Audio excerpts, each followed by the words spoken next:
सोचिए, एक ही दिन में इंडियन स्टॉक मार्केट में ऐसा भूचाल आया कि इन्वेस्टर्स के लाखों करोड़ रुपए स्वाहा हो गए।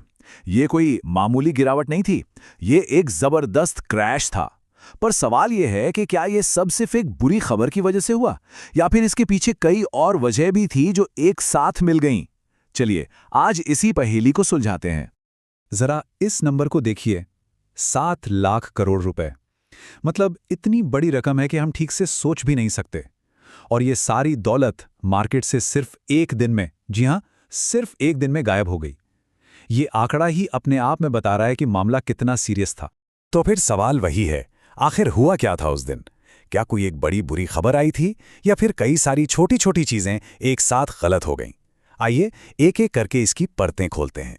चलिए पहले देखते हैं कि नुकसान कितना बड़ा था। उस दिन सेंसेक्स लगभग 1900 पॉइंट्स गिरा, निफ्टी करीब 2% नीचे था और सबसे तगड़ी मार पड़ी बैंकिंग सेक्टर पर, जो 3% से भी ज्यादा टूट गया। ये नंबर साफ साफ दिखा रहे हैं कि मार्केट में हर तरफ से बिकवाली का प्रेशर था। तो ये गिरावट की सुनामी, ये शुरू कहां से हुई? कहते हैं ना, हर बड़ी कहानी की एक शुरुआत होती है। इस मामले में भी पहला डोमिनो गिरा, और वो भी भारत के सबसे बड़े बैंकों में से एक के अंदर से। और वो पहला डोमिनो था एक बहुत बड़ी अनएक्सपेक्टेड खबर। एचडीएफसी बैंक के चेयरमैन ने अचानक इस्तीफा दे दिया। अब देखिए, ये कोई छोटी मोटी बात नहीं थी, क्योंकि एचडीएफसी बैंक को इंडियन मार्केट का एक बहुत मजबूत पिलर माना जाता था। लेकिन इस्तीफे से भी ज्यादा चौंकाने वाली बात थी उसकी वजह। कारण बताया गया कि वैल्यूज और एथिक्स, यानी मूल्यों और नैतिकता से जुड़ा कोई मसला है। अब सोचिए, जब किसी इतने बड़े बैंक के टॉप पर ऐसे सवाल उठते हैं तो इन्वेस्टर्स में घबराहट होना तो लाजमी है। अब सवाल यह है कि भाई, एक कंपनी की खबर से पूरा बाजार कैसे हिल गया? इसका जवाब छिपा है हैवीवेट स्टॉक के कॉन्सेप्ट में। एचडीएफसी बैंक एक हैवीवेट स्टॉक है, मतलब इंडेक्स में इसका वजन बहुत ज्यादा है। तो जब ये गिरता है तो वो अपने साथ पूरे इंडेक्स को नीचे खींच लेता है। और ये चार्ट देखिए, ये कहानी को और भी साफ कर देता है। जहां एक तरफ पूरा बैंकिंग सेक्टर एवरेज 3% गिरा, वहीं दूसरी तरफ एचडीएफसी बैंक अकेला लगभग 9% तक लुढ़क गया। इससे साफ पता चलता है कि मार्केट की घबराहट का सेंटर यही स्टॉक था। लेकिन कहानी सिर्फ यहीं खत्म नहीं होती। ये तो बस लोकल प्रॉब्लम थी। उसी समय दुनिया के दूसरे कोने से भी कुछ ऐसी हवाएं चल रही थीं जो यहां लगी आग में घी डालने का काम कर रही थीं। दुनिया भर में उस समय दो बड़ी टेंशन चल रही थी। पहली, कच्चा तेल। मिडिल ईस्ट में तनाव की वजह से क्रूड ऑयल $110 प्रति बैरल के पार चला गया था, जो भारत जैसे देश के लिए महंगाई का सीधा सीधा खतरा है। और दूसरी तरफ अमेरिका का सेंट्रल बैंक यानी फेडरल रिजर्व, उसने सिग्नल दे दिया कि वो इंटरेस्ट रेट्स कम करने के बिल्कुल मूड में नहीं है।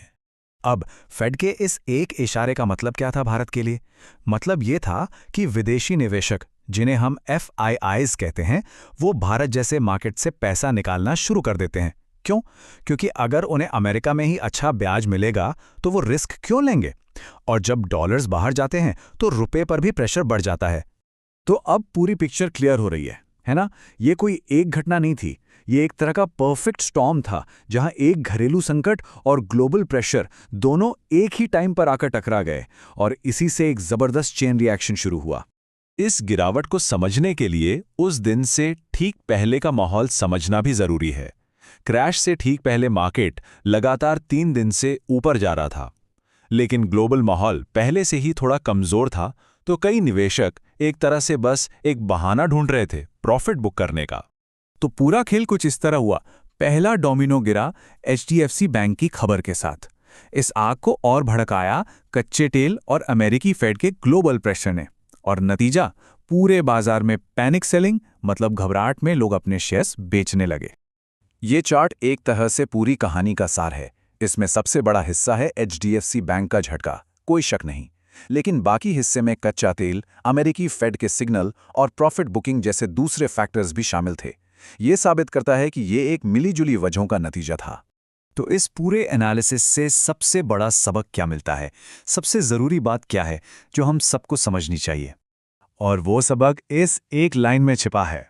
मार्केट कभी एक न्यूज़ पे नहीं गिरता, मल्टीपल ट्रिगर्स एक साथ हिट करते हैं।